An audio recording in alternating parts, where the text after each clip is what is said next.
50 বছরেরও বেশি সময় পর এমন এক ঐতিহাসিক মুহূর্ত তৈরি হলো যা শুধু দক্ষিণ এশিয়ার সামরিক কূটনীতির নতুন অধ্যায়েই নয়, বরং আঞ্চলিক স্থিতিশীলতা ও পেশাগত সহযোগিতার দৃষ্টান্ত হিসেবেও সামনে এসেছে। বাংলাদেশ বিমানবাহিনী প্রথমবারের মতো তাদের পাইলট ও প্রযুক্তিগত কর্মীদের পাকিস্তানে উচ্চমানের সামরিক প্রশিক্ষণের জন্য পাঠানোর সিদ্ধান্ত নিয়েছে। এক সিদ্ধান্ত যা বহু বছরের দূরত্ব, রাজনৈতিক পার্থক্য এবং ইতিহাসের ভার অতিক্রম করে তৈরি হয়েছে। এই পদক্ষেপের কেন্দ্রবিন্দুতে রয়েছে দুবাইয়ে অনুষ্ঠিত বাংলাদেশ বিমানবাহিনী প্রধান air chief marshal Hasan Mahmud Khan এবং পাকিস্তান বিমানবাহিনী প্রধান air chief marshal Zaheer Ahmed Babar সিধুর উচ্চ পর্যায়ের বৈঠক।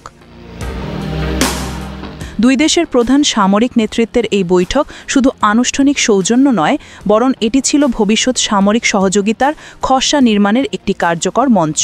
বৈঠকে উভয় পক্ষই বিমান সক্ষমতা উন্নয়ন, পেশাগত প্রশিক্ষণ এবং দীর্ঘমেয়াদী পারস্পরিক সহযোগিতা নিয়ে গভীর আলোচনা করেন। বাংলাদেশ বিমানবাহিনী বর্তমানে নিজের প্রশিক্ষণ কাঠামো এবং পাইলট উন্নয়ন পরিকল্পনাকে আরও শক্তিশালী করতে কাজ করছে। দেশটির বিমানবাহিনী গত এক দশকে আধুনিকীকরণের নানা ধাপ পেরিয়েছে। নতুন বহর, উন্নত নজরদারি ব্যবস্থা এবং আন্তর্জাতিক প্রশিক্ষণের সংখ্যা উল্লেখযোগ্য হারে বৃদ্ধি পেয়েছে। এই প্রেক্ষাপটে পাকিস্তানের সঙ্গে প্রশিক্ষণ সহযোগিতা যুক্ত হওয়া বাংলাদেশি পাইলটদের জন্য আরও গভীরতর যুদ্ধ কৌশল, মডার্ন ফাইটার কনভার্সন এবং এয়ার ট্যাকটিক্যাল ওয়ারফেয়ার শেখার সুযোগ উন্মুক্ত করবে। পাকিস্তান এয়ারফোর্স দীর্ঘদিন ধরে দক্ষিণ এশিয়ার অন্যতম দক্ষ ও শৃঙ্খলাবদ্ধ সামরিক বাহিনী হিসেবে পরিচিত। বিশেষ করে ফাইটার কনভার্সন, বিমান রক্ষণাবেক্ষণ, অ্যাডভান্স জেট ট্রেনিং এবং এয়ার ট্যাকটিক্যাল ম্যানোভার এসব ক্ষেত্রে তাদের অভিজ্ঞতা উল্লেখযোগ্য। পাকিস্তান এয়ারফোর্সের বেশ কয়েকটি প্রশিক্ষণ স্থাপনা আন্তর্জাতিকভাবে স্বীকৃত, যেখানে বিশ্বের নানা দেশের পাইলটরা অতীতে প্রশিক্ষণ নিয়েছেন। সেই বাস্তবতার উপর ভিত্তি করেই বাংলাদেশ প্রথমবারের মতো পাকিস্তানি প্রশিক্ষকদের হাতে নিজেদের পাইলটদের গুরুত্বপূর্ণ দক্ষতা অর্জনের দায়িত্ব দিতে যাচ্ছে। প্রশিক্ষণের আওতায় বাংলাদেশি পাইলটদের ফাইটার কনভার্সন ইউনিট প্রশিক্ষণ, ট্যাকটিক্যাল ফ্লাইং, কমব্যাট ম্যানোভার এবং আধুনিক এয়ার কমব্যাট টেকনিক শেখানো হবে।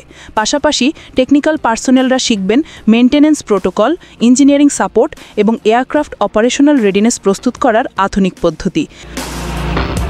পুরো বিষয়টি শুধু দুই দেশের সামরিক প্রশিক্ষণের সীমায় আবদ্ধ নয়, এটি আসলে পাকিস্তান এবং বাংলাদেশের সম্পর্কের এমন এক দিক যা অতীতের বিভাজনকে অতিক্রম করে ভবিষ্যতের সহযোগিতার দিকে তাকাচ্ছে। 1971 সালের মুক্তিযুদ্ধের পর থেকে দুই দেশের সামরিক সহযোগিতা কখনো গভীর হয়নি, বরং কূটনৈতিক ও রাজনৈতিক অবস্থান বহুবার টানাপোড়েনের মুখোমুখি হয়েছে। কিন্তু সাম্প্রতিক বছরগুলোতে দুই দেশের মধ্যে বাণিজ্য, কূটনীতি এবং পেশাগত সামরিক যোগাযোগ ক্রমেই বৃদ্ধি পাচ্ছে। সেই ধারাবাহিকতা এই প্রশিক্ষণ সহযোগিতা দক্ষিণ এশিয়ার কৌশলগত পরিবেশে নতুন দৃষ্টিভঙ্গি যোগ করছে। প্রতিরক্ষা বিশ্লেষকদের মতে এই উদ্যোগ বাংলাদেশ বিমানবাহিনীর জন্য বহুমুখী উপকার বয়ে আনবে। প্রথমত, আন্তর্জাতিক পর্যায়ে প্রশিক্ষণ পাওয়া পাইলটরা সাধারণত দ্রুত সিদ্ধান্ত গ্রহণ, উন্নত কৌশল এবং উচ্চমানের শৃঙ্খলার মিশ্রণ নিয়ে ফিরেন। দ্বিতীয়ত, এ ধরনের সহযোগিতা বাংলাদেশকে বিভিন্ন দেশের সামরিক দক্ষতা পর্যবেক্ষণ এবং সেসবের সঙ্গে তুলনামূলকভাবে নিজের অবস্থান উন্নত করতে সহায়তা করবে।